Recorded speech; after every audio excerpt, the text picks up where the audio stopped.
Lemon leaf creation மற்றும் நீலம் productions வழங்கும் அசோக் செல்வன் சாந்தனு நடிப்பில் ப்ளூ ஸ்டார் ஜனவரி 25 முதல் திரையரங்குகளில். நினைவில் நிற்கும் திருமணப்பட்டு விவாஹா தி சென்னை சில்க்ஸ்.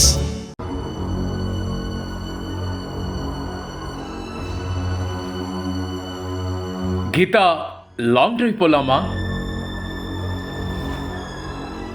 ஆசையாய் அழைத்த காதல் கணவன். தைலமர காட்டில் நின்ற டூ வீலர்.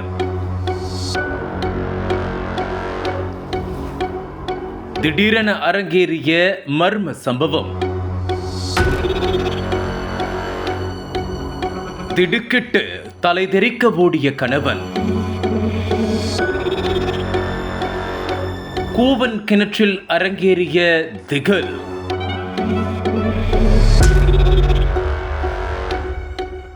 தூத்துக்குடி மாவட்டம் சாத்தான்குளம் அருகே உள்ளது கூவன் கிணறு. இந்த பகுதியைச் சேர்ந்தவர் அந்தோனிராஜ். இவருக்கு 28 வயதாகிறது. இவர் 27 வயதான ஜான்சிராணி கீதா என்ற இளம்பெண்ணை கடந்த 8 வருடங்களுக்கு முன்பு காதல் திருமணம் செய்து கொண்டார். இருவரும் வெவ்வேறு சமூகத்தைச் சேர்ந்தவர்கள். திருமணமான பின்னர் இருவரும் சாத்தான்குளம் அருகே தைலாபுரத்தில் வசித்து வந்தனர். மிகவும் மகிழ்ச்சியுடன் பல்வேறு கனவுகளுடன் இல்லற வாழ்வில் அடியெடுத்து வைத்து விரும்பியபடி வாழ்ந்துள்ளனர். இல்லற வாழ்வுக்கு சாட்சியாக இவர்களுக்கு ஒரு மகன் மற்றும் ஒரு மகள் உள்ளனர். இந்த நிலையில் கடந்த 21ஆம் தேதி இருவரும் இருசக்கர வாகனத்தில் வெளியே சென்றுள்ளனர். வீட்டிற்கு திரும்பி வரும்போது கணவர் அந்தோனிராஜ் மட்டும் வந்ததாக கூறப்படுகிறது. இதனால் சந்தேகமடைந்த ஜான்சிராணி உறவினர்கள் நாசரேத் காவல் நிலையத்தில் புகார் அளித்தனர்.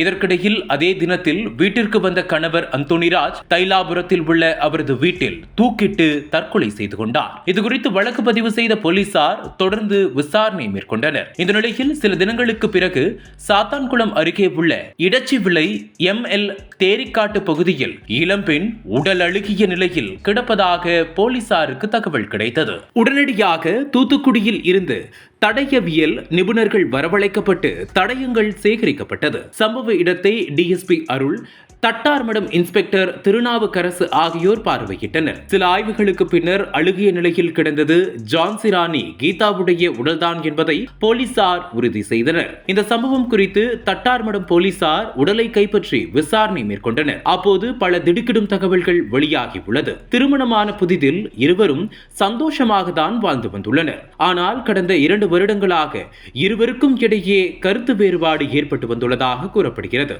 இந்த நிலையில்தான் கடந்த 21ஆம் தேதி வெளியே செல்லலாம் என்று தனது மனைவி ஜான்சிராணி கீதாவை தனது இருசக்கர வாகனத்தில் அழைத்துக் கொண்டு திசையன்விளை நோக்கி சென்றுள்ளார் அந்தோனிராஜ். அதற்கு முன்னதாக தனது குழந்தைகள் இருவரையும் மனைவி வீட்டாரிடம் ஒப்படைத்துள்ளார்.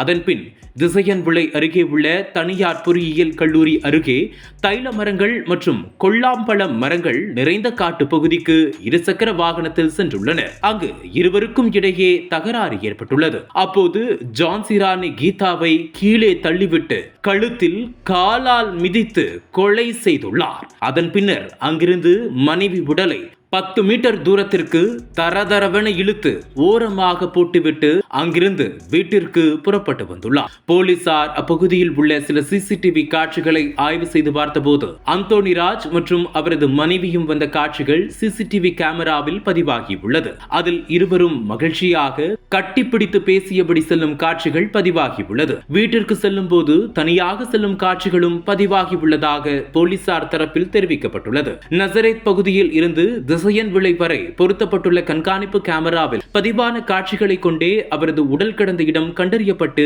மீட்கப்பட்டுள்ளது. 4 நாட்கள் தொடர் தேடுதலில் CCTV காட்சிகள் ஆய்வுக்கு பிறகே இவ்வழக்கில் போலீசாருக்கு துப்பு கிடைத்துள்ளது. அதன் பின்னர் வீட்டிற்கு சென்ற அந்தோனிராஜ் மனைவியை கொலை செய்த பயத்தில் தானும் வீட்டில் தூக்கிட்டு தற்கொலை செய்துள்ளது விசாரணையில் தெரிய வந்துள்ளது. கருத்து வேறுபாட்டில் மனைவியை கொலை செய்து தானும் தற்கொலை செய்து கொண்ட சம்பவம் அப்பகுதியில் பெரும் சோகத்தை ஏற்படுத்தியுள்ளது. அனல் பறக்கும் செய்திகளை அப்டேட் செய்து கொள்ள நக்கீரன் களத்தை இப்பவே சப்ஸ்கிரைப் பண்ணுங்க.